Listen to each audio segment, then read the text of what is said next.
여러 가지 마음이 분주하고 또 두렵고 혼동되는 가운데서도 하나님을 바라보고자 저희가 오늘 또 이 자리에 나왔습니다.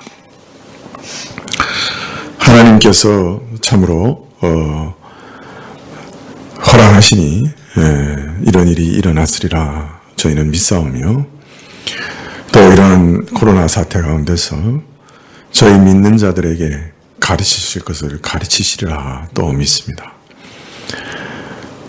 이 시간에 또 그러나 하나님께 기도하는 것은 이러한 어려움 중에 저희 모든 성도님들 생명을 지켜주시기를 원하고, 또 영육 간에 실족하지 않도록 보호하시기를 구합니다.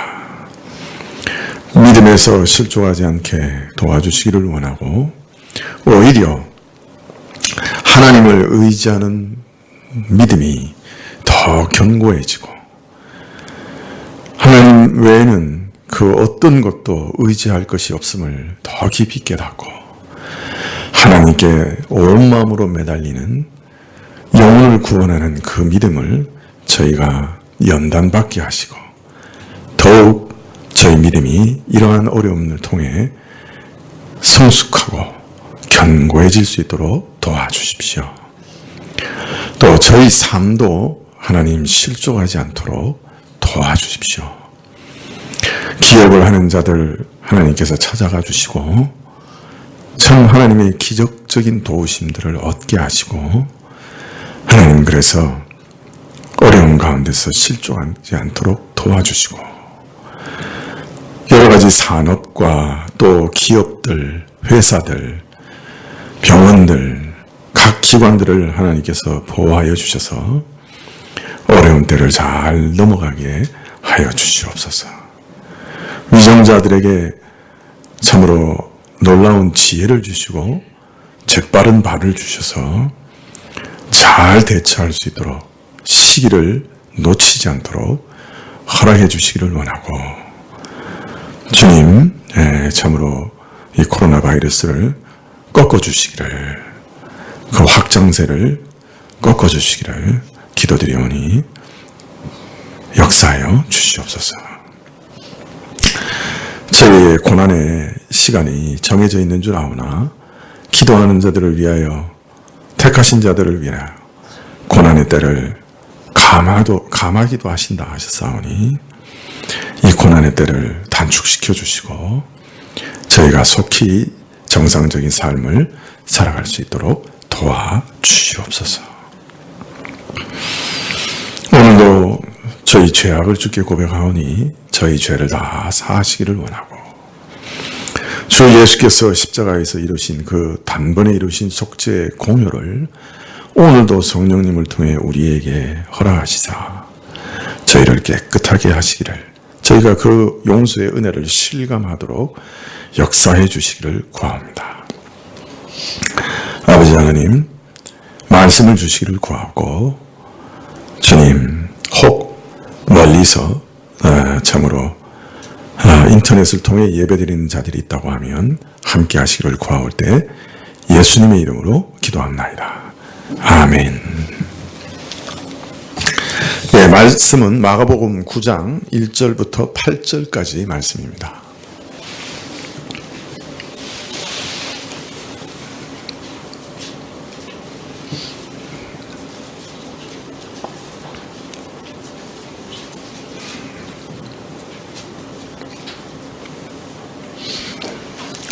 마가복음 9장 1절부터 8절까지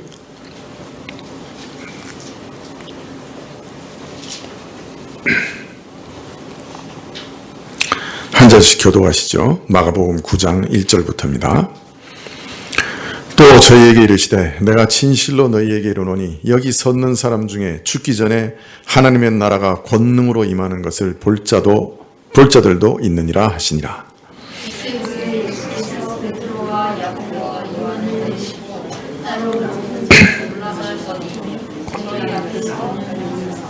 그 옷이 광채가 나며 세상에서 빨래하는 자가 그렇게 희게 할 수 없을 만큼 심히 희어졌더라.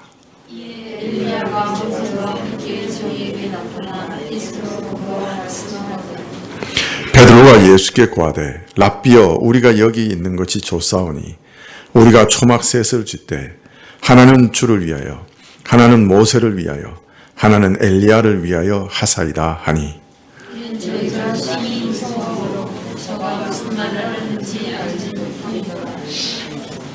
마침 구름이 와서 저희를 덮으며 구름 속에서 소리가 나되 이는 내 사랑하는 아들이니 너희는 저의 말을 들으라 하는지라.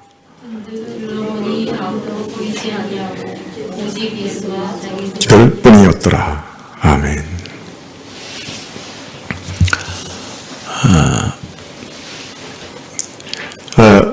먼저 마가복음 8장 27절 이하를 보시면 예수님께서 십자가를 지실 때가 가까운 것을 아시고 예루살렘으로 마지막 여행을 떠나시게 될 때 가이사랴 빌립보에서 제자들의 믿음을 확인하고자 하셨습니다. 베드로의 입을 통해서 제자들이 주는 하나님의 아들이시요 그리스도이십니다 하는 것을 그 사실을 고백하자 그들의 믿음을 확인하신 다음에 그때부터 예수님께서는 십자가와 부활에 대해 본격적으로 더욱 명백하게 드러내어 가르치시기 시작하셨습니다. 자신이 십자가에서 죽으실 일과 다시 부활하실 것을 가르치신 것이죠. 베드로가 예수님에 대해서 참 놀라운 고백을 했지만은 그러나 예수님을 메시아로 믿는 그 믿음이 깊지 못했습니다. 그래서 예수님의 죽으심과 부활에 대해서 이해하지 못했죠. 그래서 기겁을 하고서 이런 메시아에게 결코 일어날 수 없습니다. 그렇게 만류했어요. 자, 그러자 참 예수님께 그렇게 칭찬을 받았던 베드로였는데 예수님께서 책망하시되 사단아 내 뒤로 물러가라.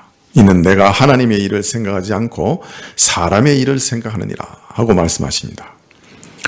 메시아가 죽는 그런 일은 있을 수 없다고 항변하는 베드로에게 네 생각이 그럴듯해 보이지만 사실은 그것이 마귀의 간교한 속임수에 넘어가는 것이요. 더 근본적으로는 하나님의 생각을 쫓기보다는 사람의 생각을 쫓는 것이다. 그렇게 말씀하셨어요. 다른 말로 말하면 메시아가 죽는 일은 반드시 필요한 일이요. 그것이 하나님의 뜻이다. 그렇게 말씀하신 것이죠. 자, 그런 이후에 예수님께서는 이 십자가는 예수님 혼자 지시는 게 또 아니라고 말씀하십니다. 제자들도 이 십자가를 져야 된다. 그렇게 이제 가르치기 시작하십니다. 예수님께서는 십자가의 도, 즉 자기를 잃음으로써 자기를 얻는 그 자기 부인의 도리를 이 음란하고 악한 세대 가운데 부끄러워하지 말라. 그렇게 말씀하십니다. 이어서 이 십자가의 도를 믿음으로 받아들이느냐 거부하느냐에 따라 초래될 두려운 결과에 대해서 알리시되 인자가 하나님의 영광으로 거룩한 천사들과 함께 오실 때 이 일에 대해 이 믿음에 따라서 각 사람은 각각 엄중한 책임을 지게 될 것이다. 이렇게 가르치셨습니다.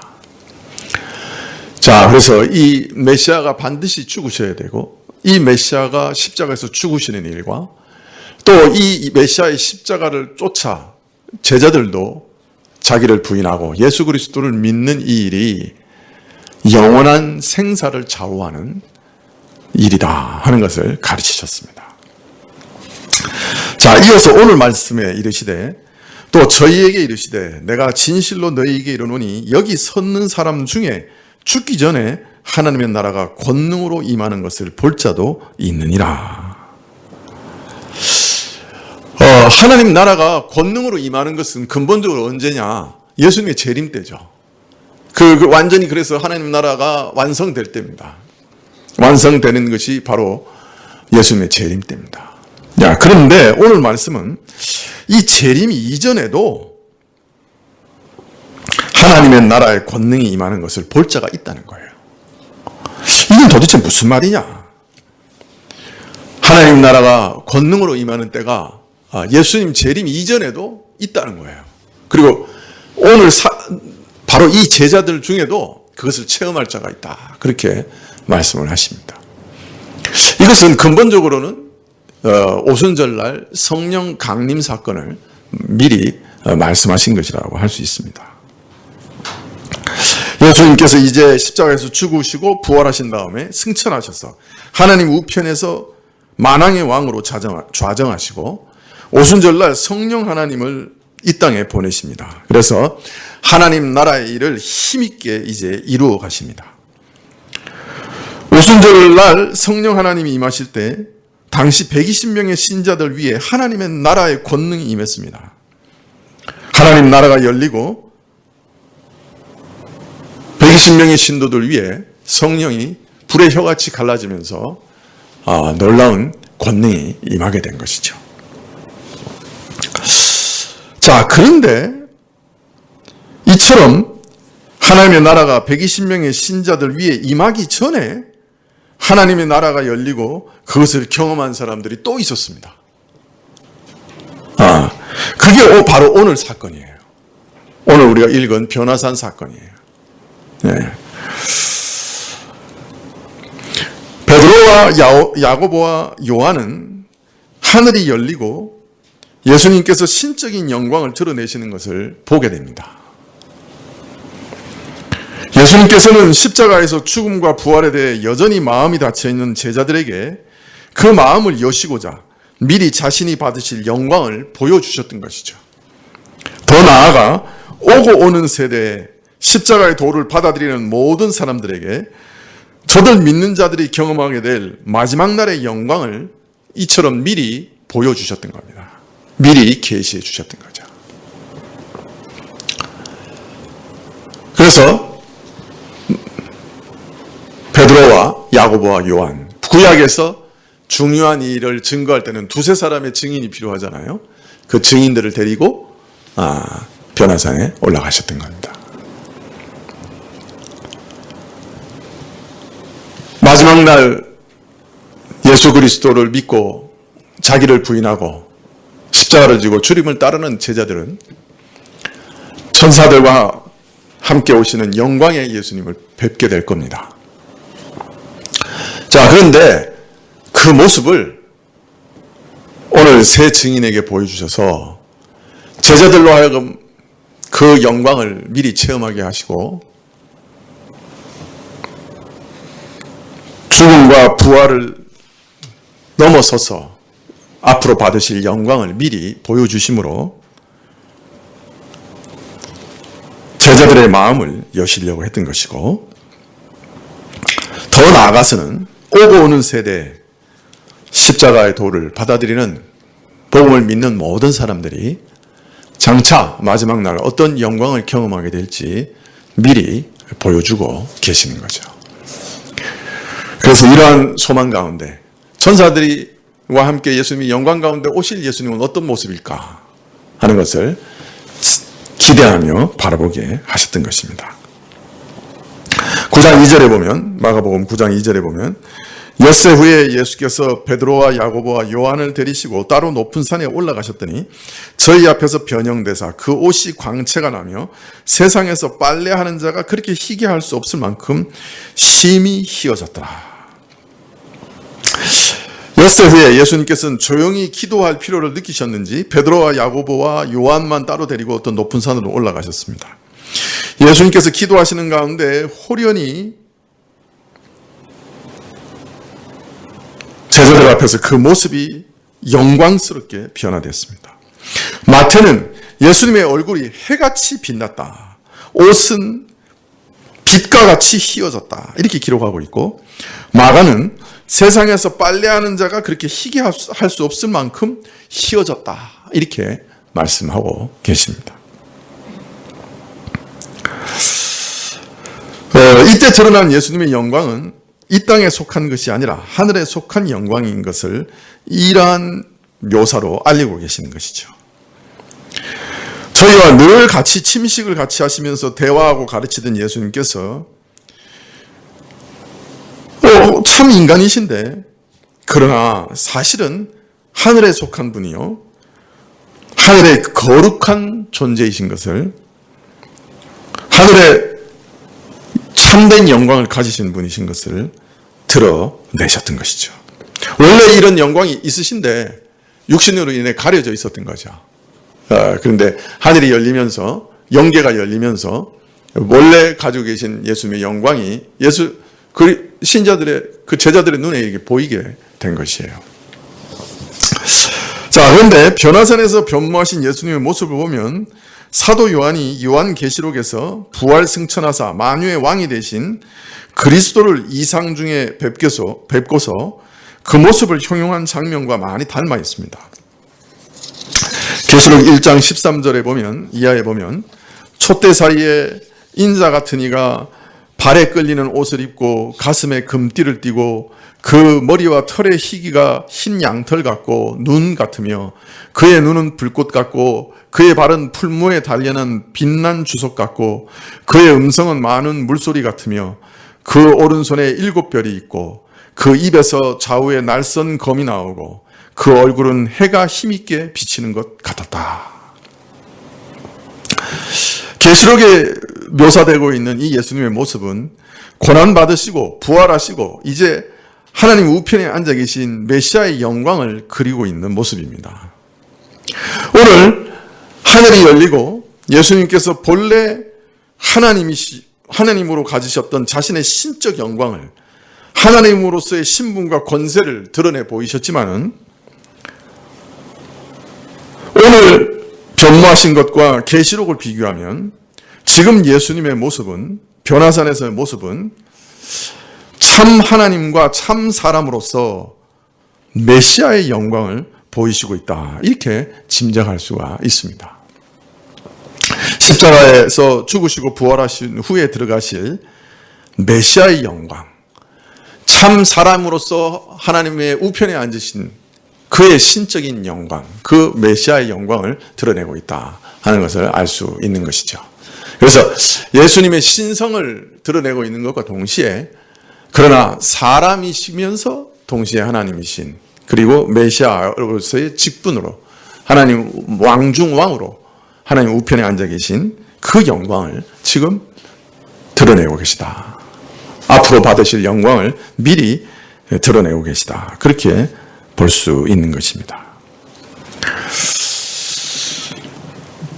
우리가 좀 상상력이 필요해요. 그죠? 앞으로 예수님께서 재림하실 때 우리는 정말 우리 눈으로 이 모습을, 이 영광을 보게 될 거예요.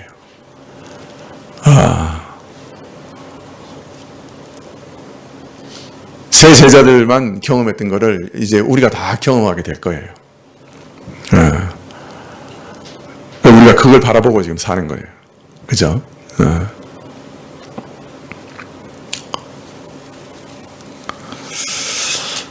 4절에 보면 이에 엘리야가 모세와 함께 저에게 나타나 예수로 더불어 말씀하시거늘.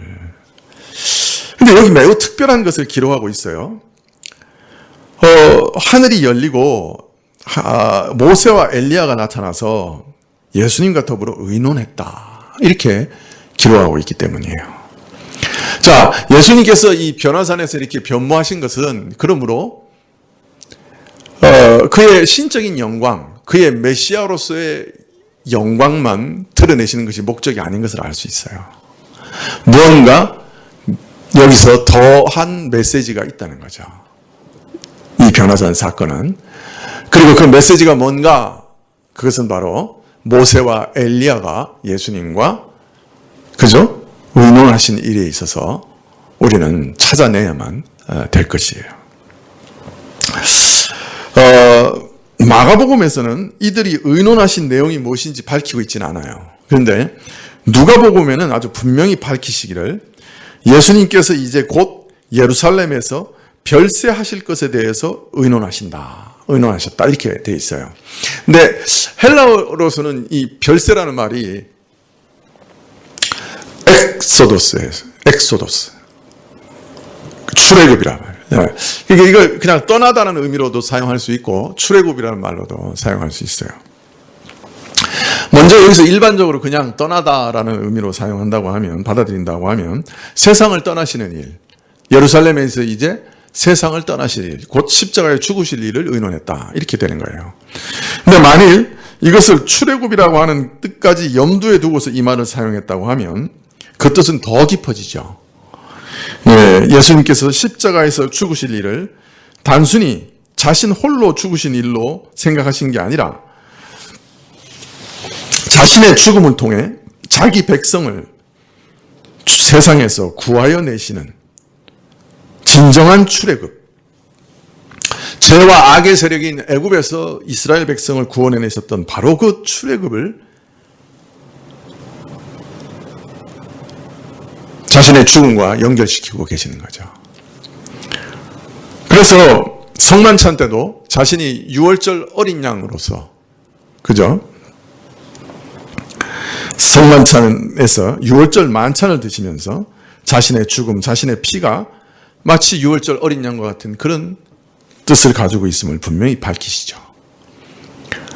그래서 예수님의 죽음은 홀로 죽으시는 것이 아니라 새 이스라엘, 예수님을 믿는 모든 이스라엘의 진정한 출애굽을 위해서 죽으시는 일이라, 그렇게 말씀하고 있는 것이죠.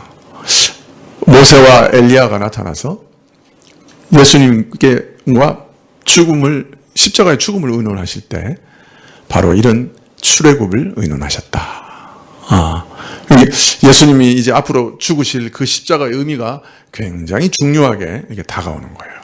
자, 그런데 여기서 왜 엘리야가 나타났을까요?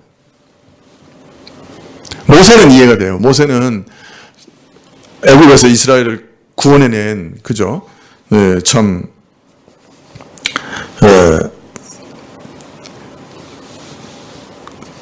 하나님의 종이요, 약속의 땅으로 인도한 지도자요, 무엇보다도 시내산에서 이스라엘과 언약을 맺고 하나님께서 이스라엘을 자기 백성으로 삼으실 때 언약의 중보자로 세웠던 사람이죠. 그런데 엘리야는 왜 나타났을까요?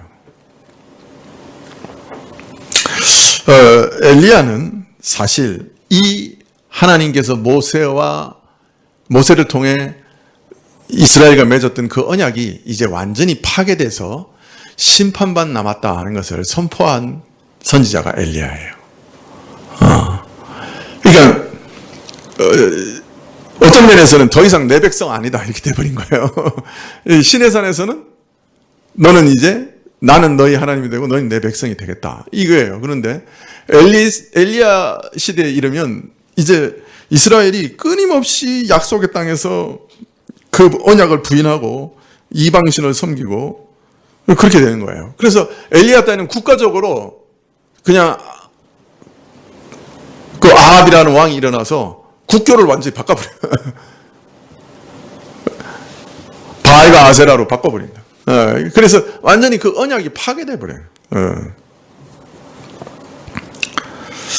엘리야가 하나님께 이르기를 저들이 주의 모든 선지자를 다 죽이고 나만 남았나이다 이렇게 말할 정도로 그 북이스라엘에 있어서 하나님을 믿는 신앙이라고 하는 것은 다 무너져 버리고 없었어요.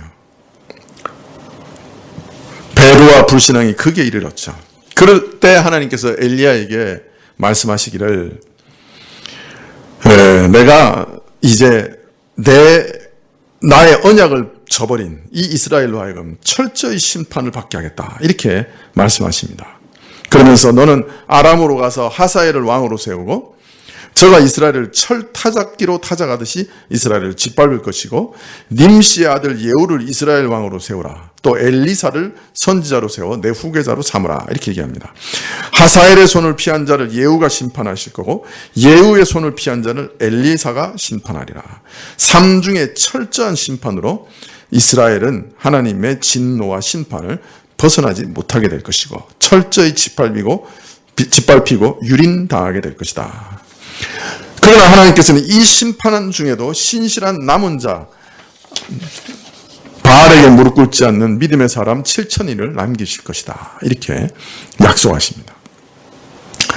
하나님의 이 결정으로 따라서 이스라엘은 그 이후에 완전히 철저한 심판 가운데 떨어져요. 그래서 나중에는 아수르와 바벨론으로 완전히 심판받아 망해버리고 온 천지 사방에 다 흩어져 버렸죠.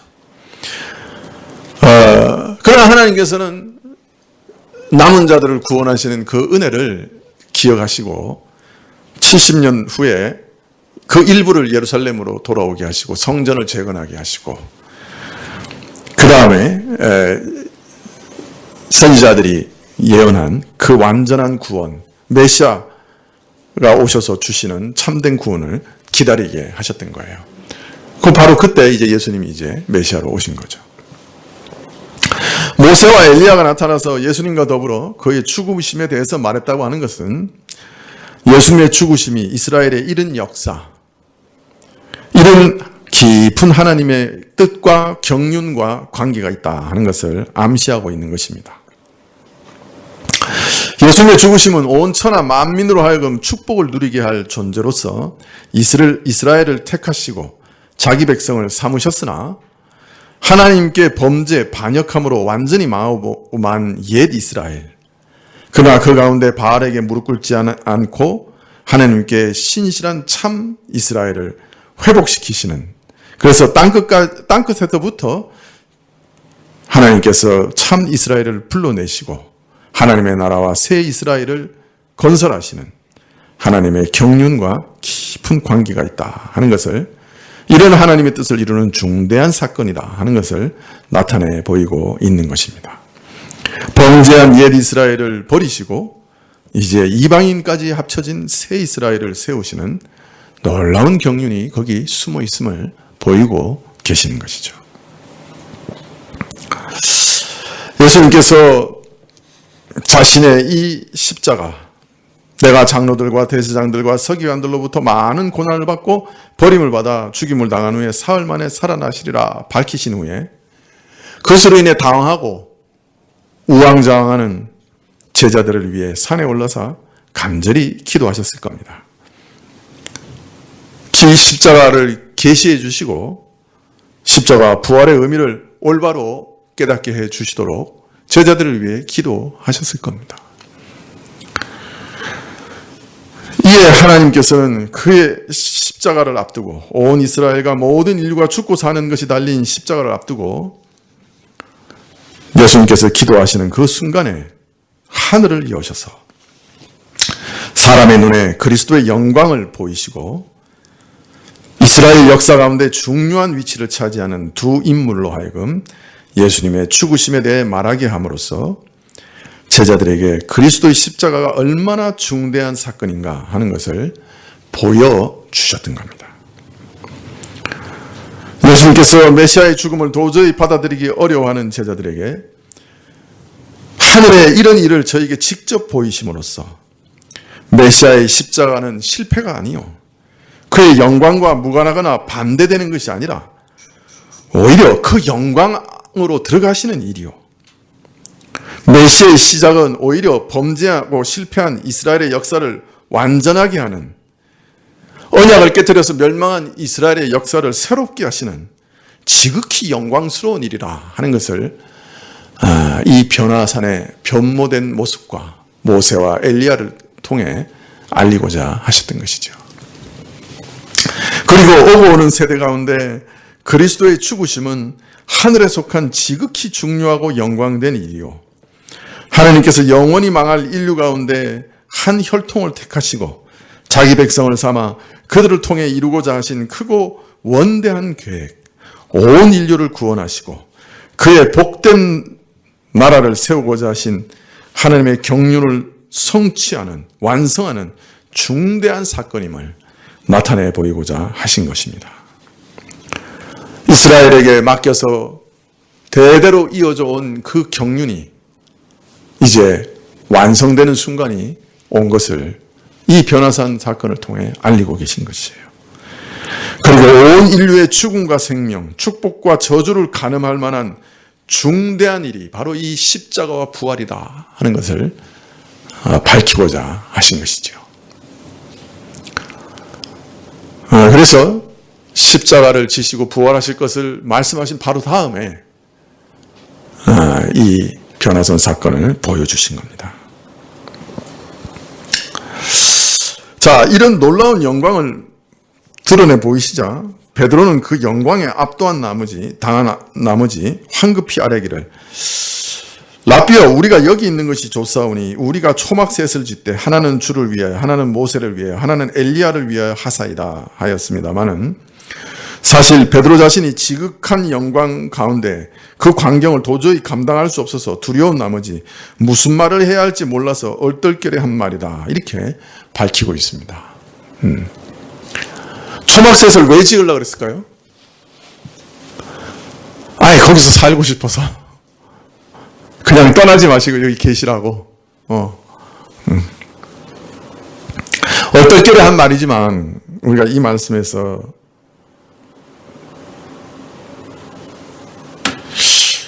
사람의 눈이 열렸을 때 계시되는 하늘의 영광의 지극한 귀중함과 복됨이 어떤 것인지를 짐작하게 하는 무엇을 발견하게 되죠.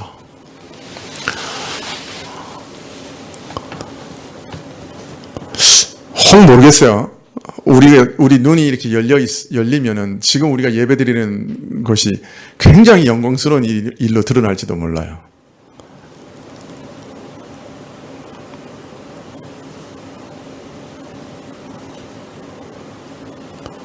천군 천사들도 우리 예배에 같이 참여하고 찬송하고 있을지도 몰라요. 이게 이단 소리 아니에요.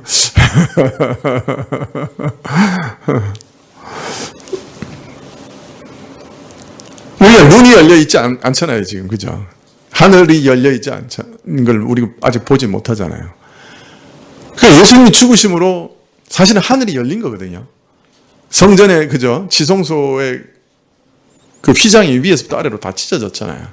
사실 우리가 예배 드리는 것은 바로 하나님의 그 영적인 지성소에 들어가서 예배 드리고 있는 거예요. 사실은 이미 우리에게는 하늘이 열려서 그 안에 들어와서 예배를 드리고 있는 거라고요. 다만 우리 눈이 아직 열려 있지 않아서 이 예배의 영광스러움을 아직 못 보고 있을 뿐이에요.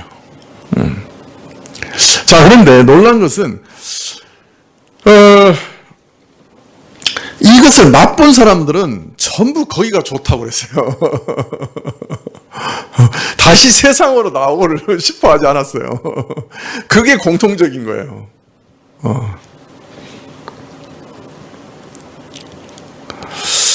우리는 지금 이 눈이 열리지 않아서 이 하늘나라의 영광을 보지 못하기 때문에 그래도 이 땅이 좋아요.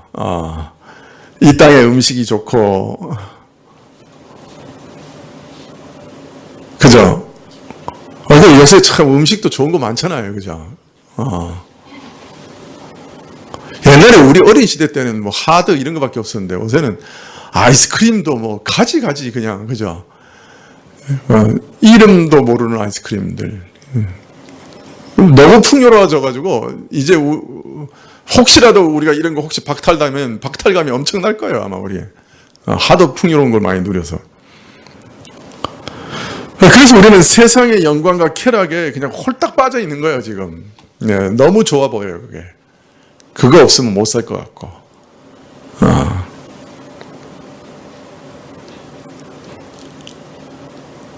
옛날에 여행이 어디 있었어요? 1년에 한두 번 그냥 겨울가에 나가서 그냥, 그죠? 천엽이나 하고 뭐, 제 기억에 어릴 때. 그게 뭐 여행이었는데. 요새는 비행기 타고 뭐 어디도 막 가고, 참.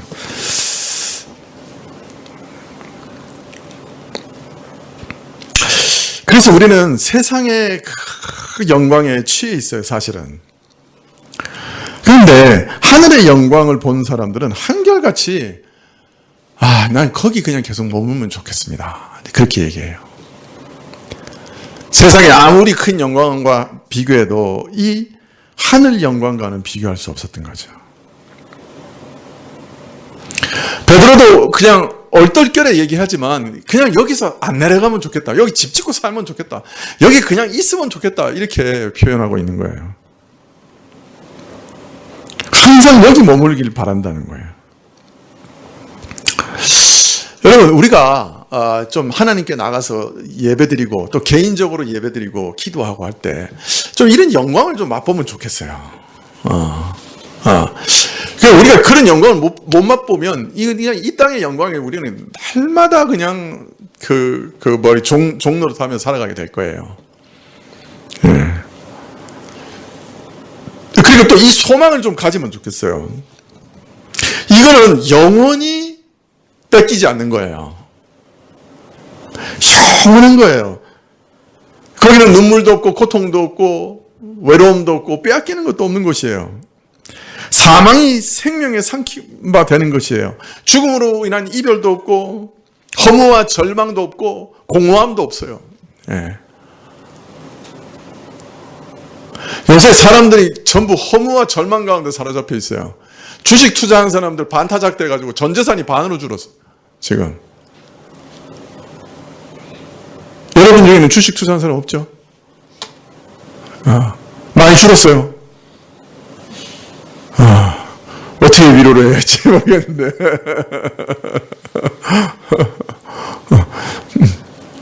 다시 올라갈 때까지 팔지 마세요.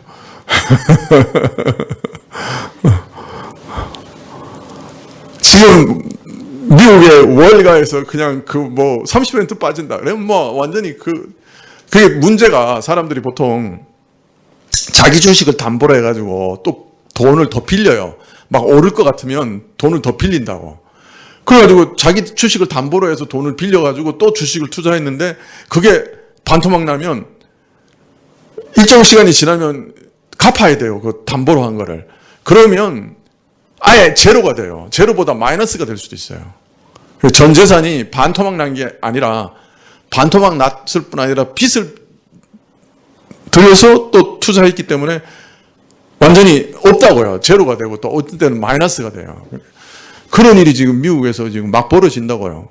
그래서 대공황 때는 빌딩에서 막 뛰어내린 사람들이 그리 많았어요. 완전히 파산해가지고.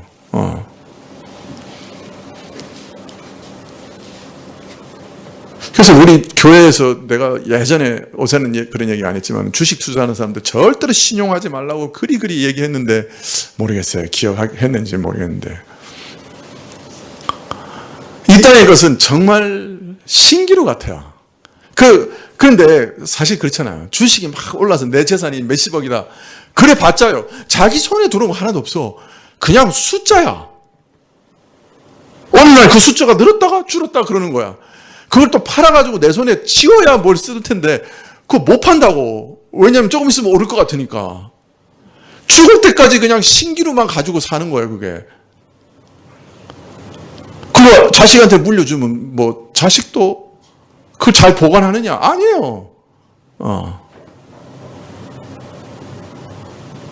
인생이 참 신기루를 쫓다가 신기루 속에서 사라져가는 게 우리 인생인데 오늘 변화산에서 보이신 이 예수 그리스도의 영광은 영원히 변치 않고 또 빼앗기지 않고 변하지 않는 영광이에요. 또 우리가 그 영광에 참여하게 될 거예요. 요한 1서에 보면 우리도 예수 그리스도와 같을 것이다. 그런 썩지 않은 영원한 영광의 몸을 입고 그 앞에 서게 될 거다. 그러잖아요. 그거 생각하면 우리 조금 주식 손해봐도 그거 아깝지 않죠? 우리 죽으면 다 그냥 놔두고 종이 조각에 불과한 건데, 그죠? 놔두고 그냥 가는 거는. 주님 재림하시면 그거 다 그냥 종이 조각에 불과한 거 아니에요. 근데 그게 사람이라는 게 그 종이 조각이 좀 많으면 좀 뿌듯하고 안정감이 있고 그 종이 조각이 조금 없으면 두렵고 벌벌 떠는 것 이게 우리 인생인데 그러나 사실은 이 나라의 영광을 생각하면 진짜 지푸라기 같은 거예요. 그냥 불타버릴 지푸라기 같은 거예요. 그것 좀 많이 있다고 위로 얻을 것도 없고 안식을 얻을 것도 없고 자랑할 것도 없어요, 사실은. 근데 우리가 얻은 이 하늘나라의 영광은 정말 변하지 않는 거예요. 오늘날 하나님께서 왜 이 코로나 사태를 허락하셨는지 모르지만 여기서 많은 걸 배우게 되는데 그 중에 하나가 우리가 가진 것이 정말 신기루 같은 거구나. 정말 안정감이 없구나. 그런 생각이 들어요.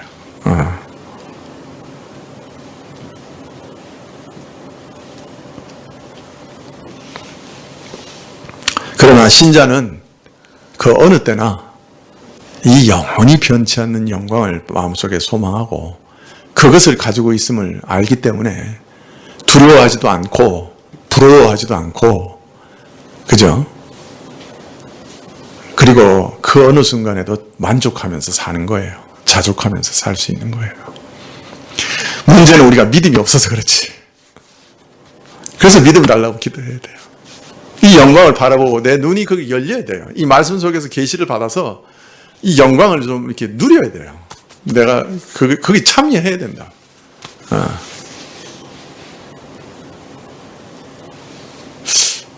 제가 왜 그런 생각을 했는지 모르겠는데, 초등학교 다닐 때 내가 이 안경테 하나라도 영원히 가는 게 있으면 내가 거기 내 인생을 투자해야 되겠다, 그런 생각을 했어요. 왜 그런 생각을 했는지 모르겠는데, 왜 안경테인지는 모르겠어요.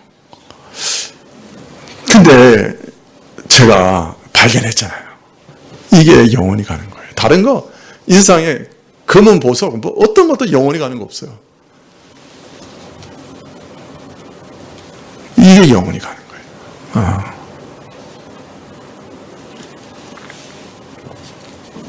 7절에 마침 구름이 와서 저희를 덮으며 구름 속에서 소리가 나되 이는 내 사랑하는 아들이니 너희는 저의 말을 들으라 하는지라.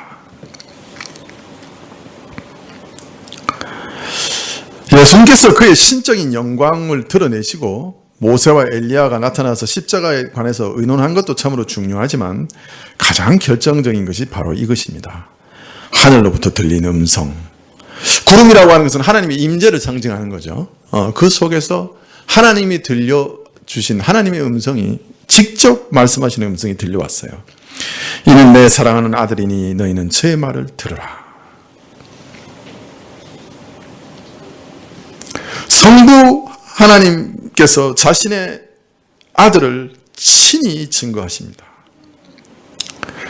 이제 이 예수님은 사람들에게 버림받으시고 십자가에서 짐승보다 더 못한 추악한 형벌을 받으시고 정말 사람 같지 않는 형태로 처참한 고난을 받으시고 십자가에 죽으실 겁니다.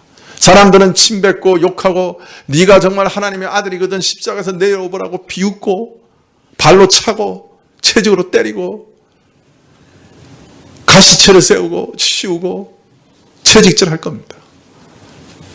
그런데 사람들 눈에는 그 비참한 모습만 이제 보이게 될 것이지만 하나님께서는 그 일이 일어나기 전에 저가 누군가 다시금 확증하여 증거하고 계시는 거예요. 이는 내 사랑하는 아들이라. 저가 십자가를 지게 될 것이고 죽을 것이지만 그러나 저는 내 아들이라. 그것을 확증하고 계시는 거예요. 8절에 문득 둘러보니 아무도 보이지 아니하고 오직 예수와 자기들 뿐이더라. 지금 저희들이 본 것은 하나님께서 하늘을 잠시 열어 보여주신 특별한 경우예요.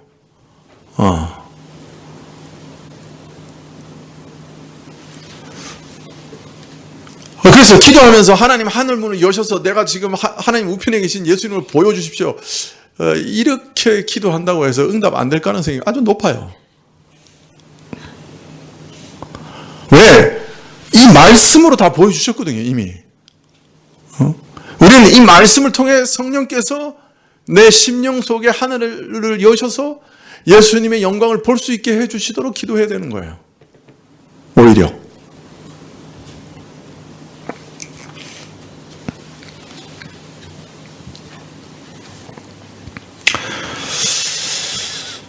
십자가에서 죽으시고 비참하게 죽으시고 피 흘리시고 그러나 사흘 만에 부활하시고 승천하셔서 성령을 보내실 이 예수님은 그러나 마지막 날에 재림의 날에 자신의 영광을 이제 온전히 드러내실 겁니다. 이날 변화산에서 드러내셨던 그 영광을 이제 온전하게 드러내셔서 우리 모든 사람들이 눈이 볼 수 있게 하실 겁니다. 아멘? 예, 보게 될 겁니다, 우리가. 그때까지 우리는 이 말씀의 빛을 쫓아 소망을 품고 살아가야 됩니다. 이것을 붙잡으십시오. 베드로는 이 일을 돌아보면서 이렇게 얘기합니다. 베드로후서 1장 16절에 우리 주 예수 그리스도의 능력과 강림하심을 너희에게 알게 한 것이 공교히 만든 이야기를 쫓은 것이 아니요 우리는 그의 크신 위엄을 친히 본 자라. 지극히 큰 영광 중에 이런 소리가 그에게 나기를 이는 내 사랑하는 아들이요 내 기뻐하는 자라 하실 때 저가 하나님 아버지께 존귀와 영광을 받으셨느니라. 이 소리는 우리가 저와 함께 거룩한 산에 있을 때 하늘로서 나옴을 들은 것이라. 내가 친히 체험한 거다. 내가 증인이다. 이렇게 얘기하고 있어요.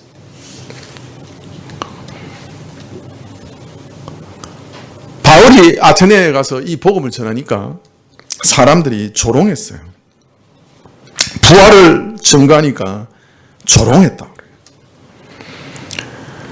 복음은 성령의 은혜를 얻지 못한 사람들에게는 조롱거리예요, 사실.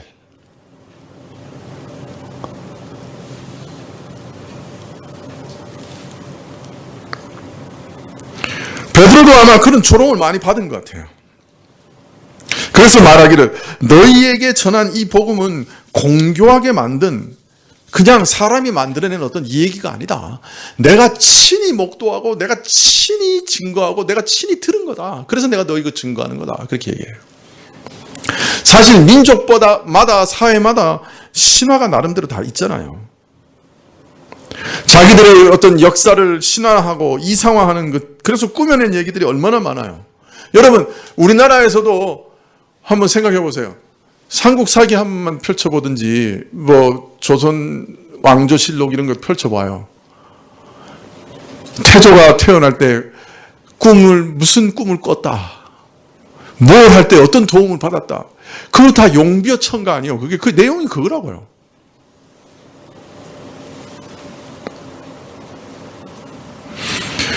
그래서 그런 것들 속에서 살아온 사람들은 예수님의 이런 말씀, 십자가에 죽으시고 부활하셨다 이런 내용을 들을 때 아하, 이거 우리가 그렇게 익히 들어왔던 그 신화하고 비슷한 거구나. 그 신화구나 이렇게 생각한단 말이에요. 그러나 베드로는 말하기를 이건 공교히 만든 얘기가 아니라 사실적으로 일어난 일이고 내가 그것을 직접 눈으로 본 것이고 내가 직접 들은 거다. 이렇게 강조해서 얘기하고 있는 것이에요.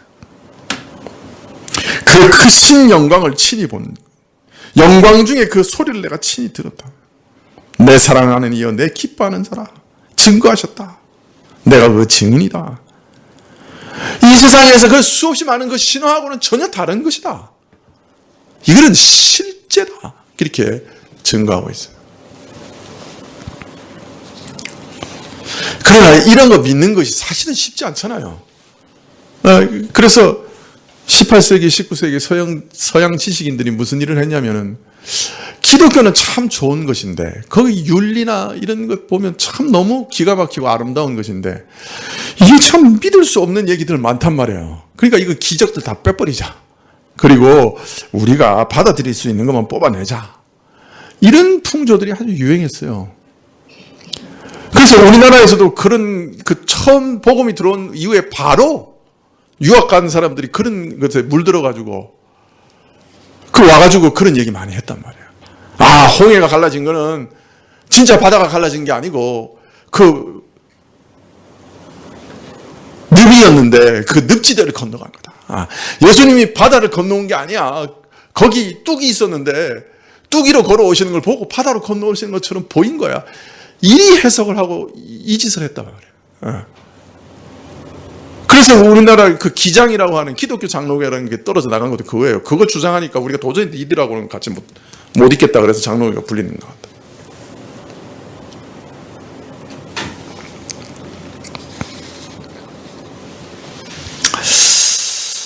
그러나 그것은 다 저들의 눈이 가려서 그 은혜의 능력과 영광과 권세를 알지 못하기 때문이죠. 그런데 하나님께서 영적인 눈을 띄워준 사람은 이상하게 이게 믿어져요. 그리고 그 영광을 아주 그림자 같지만 그 심령 속에 경험하게 돼요. 예배 가운데, 기도 가운데 경험하는 거예요. 그의 영광을 경험하는 거예요. 내 어두운 영혼에 환한 빛을 비치시는 그의 말씀 속에서 경험하는 거예요. 내가 죄와 어둠과 혼돈 속에서 방황하고 있는데 그 말씀이 환한 빛같이 내 길을 인도하시는 거예요. 내 앞날이 어떻게 될 건지 환히 보이는 거예요. 이렇게 혼돈스럽고 이렇게 불의하고 이렇게 고통스러운 이 세상이 마지막 날 영광스러운 하나님의 나라로 마감될 것이 훤히 보이는 거예요. 믿음 가운데.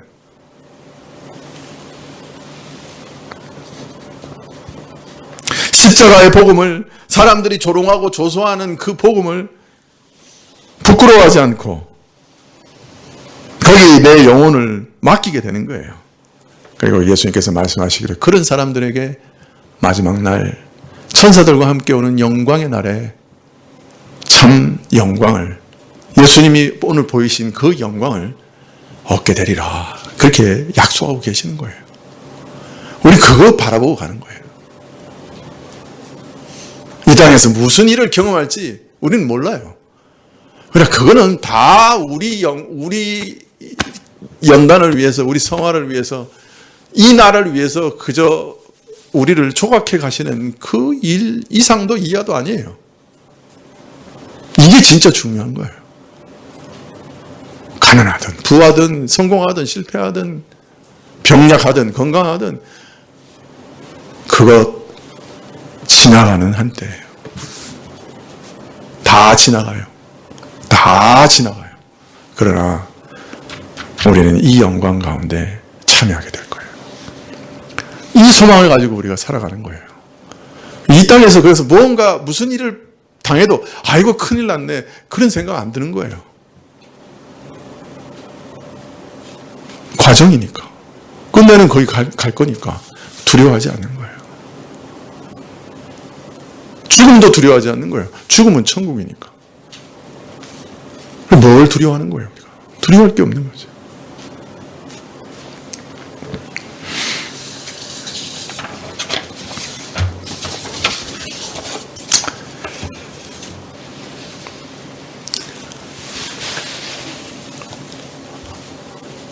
우리 얼마 안 남았어요.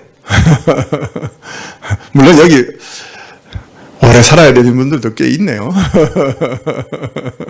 고난을 좀 오래 견디셔야 될 분들도 꽤 있네요. 그러나 또 우리는 또 뭐 이렇게 많이 남지도 않았어요. 그 시간 동안에 우리는 뭘 준비하고 뭘 위해서 기도해야 되겠어요. 이 믿음을 주시도록 우리에게 눈을 열어서 이 영광을 더 보며 소망 가운데 전진해 나갈 수 있도록, 나그네의 길을 갈 수 있도록 기도해야 되지 않겠습니까? 이 세상에 그 어떤 일보다 이게 더 중요합니다. 기도하시죠.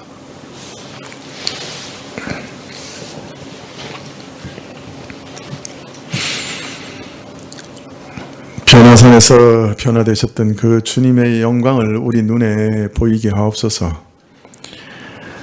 그 영광을 보게 하옵소서. 우리도 거기 영광에 참여하게 될 줄 믿게 하옵소서. 그것으로 인해 위로를 얻게 하시고 담대함을 얻게 해 주옵소서. 예수님의 이름으로 기도합나이다. 아멘. 예.